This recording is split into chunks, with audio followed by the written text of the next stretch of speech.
పరిశుద్ధ గ్రంథం నుండి సామెతల గ్రంథము 2వ అధ్యాయం 11వ వచనములో బుద్ధి నిన్ను కాపాడును, వివేచన నీకు కావలి కాయను అనేసి వాక్యం సెలవిస్తుంది. ప్రియులారా, యేసు ప్రభువారి సన్నిధికి వచ్చి మనం వాక్యం విన్నప్పుడు, ఆయన యందు మనం భయభక్తులు కలిగి జీవించినప్పుడు మనము అనేక విధములైన జ్ఞానమును మనం పొందుకొనగలము.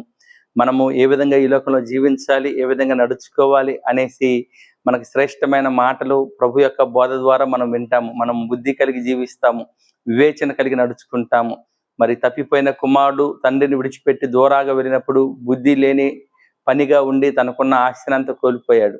వాడు అంతా కోల్పోయిన తర్వాత తండ్రి గుర్తొచ్చినప్పుడు, బుద్ధి వచ్చినప్పుడు వాడు మరలా తిరిగి తండ్రి యొద్దకు వచ్చినట్లుగా మనం వాక్యం చూస్తున్నాం. ప్రియులారా, బుద్ధి కలిగి ఉన్నప్పుడు తండ్రితోటి సహవాసం చేయాలనేసి మనకి అర్థమవుతుంది.